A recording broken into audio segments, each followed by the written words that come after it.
ask something.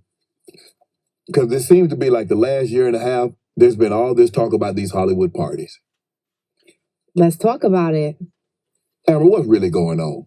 I don't know. You ain't never been invited to these Hollywood parties? I've been to probably everyone. I've been to every Puff party. I've been to every white party since 2009.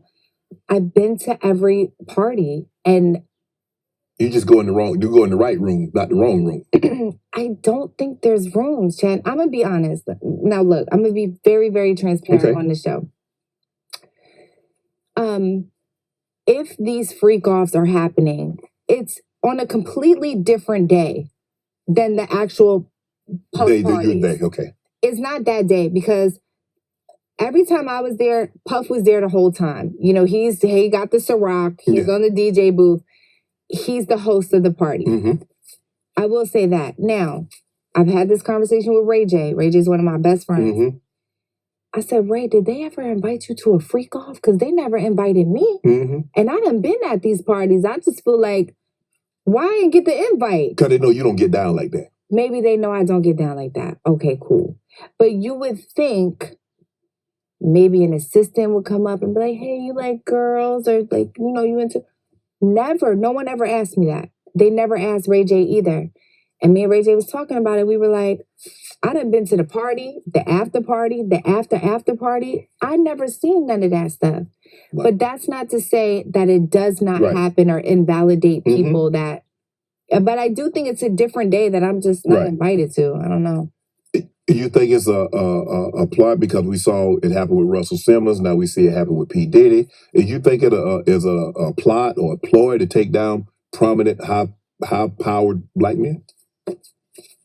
I don't know. It really depends on the evidence, right? Because they did say that there were drugs in the baby oil. I don't know. That's allegedly. Is that true? You think that Puff had 1,000 bottles of baby oil? That's what I'm saying. I don't know because the internet is fake, like we said earlier. Right. You just don't know. Right. But if that is in fact true, then that is a problem. One thing I do know about Puff is that he's an abuser. You know, he abused Cassie. We all saw the video. Right. It is not okay. Mm-hmm. And but as far as the freak-offs, I don't know about that. Did you have, when I say relationship, I don't mean intimate relationship, but did you have a relationship with Puff Daddy where you cool? Did you talk? Did you know him? Things like that? I would say that we didn't talk on the phone and we didn't hang out, but I was always invited to the party. Okay. And that's the extent of our friendship. Okay. Now, is it true that you were at the Halloween party that Puff's sons and Ray J got into it? I was, yes. I was right there. What happened?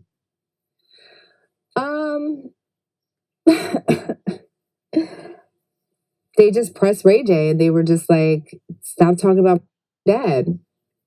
And then Ray J said what he said, like something like, I know your dad better than you know your dad, or something like that.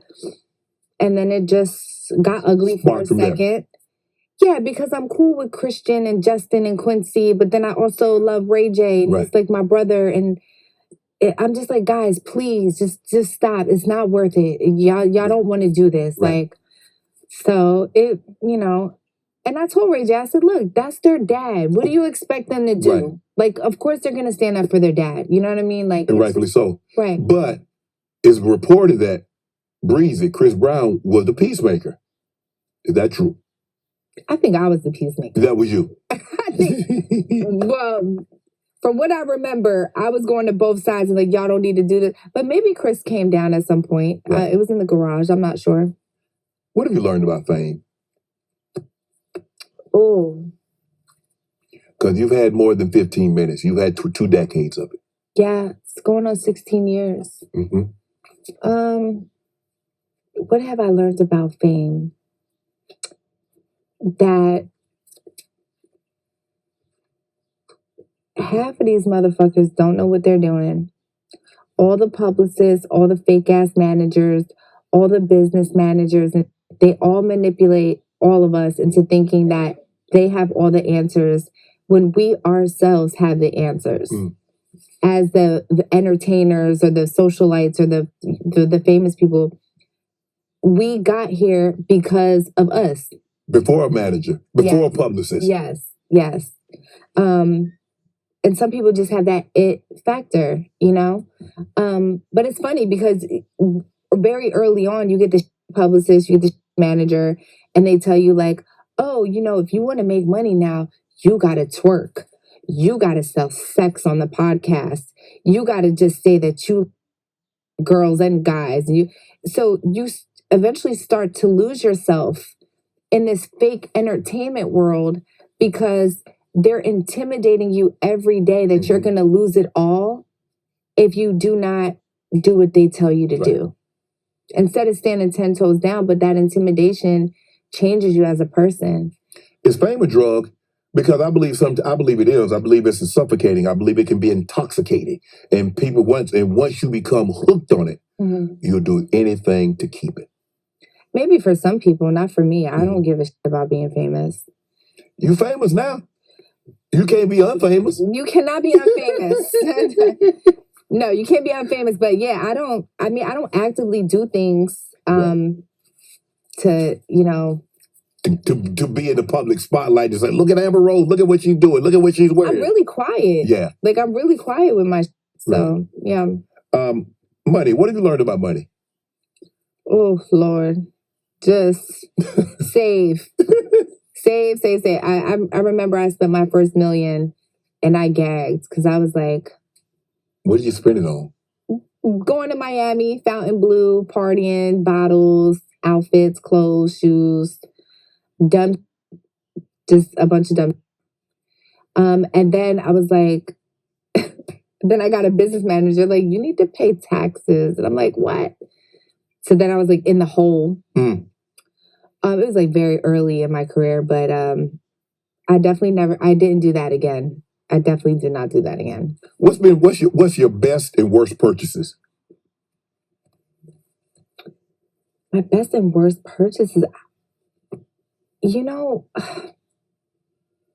when I had new money, I had like 7 cars for no reason. What the? And now I have 2 cars. So, yeah, I don't live the same way anymore. I'm more, I save now and I think about things before I buy them. Right. I'm definitely going to take this dress back and like, I'm going to exchange it for another dress when I have another interview.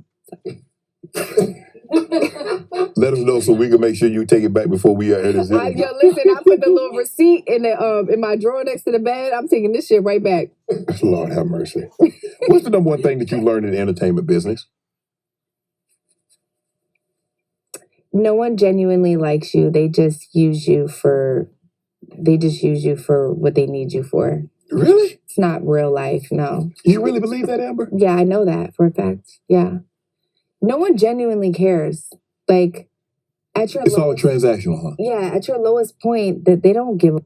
It's like, when are you going to get better so we can get you to do what we want you to do? Wow. Yeah.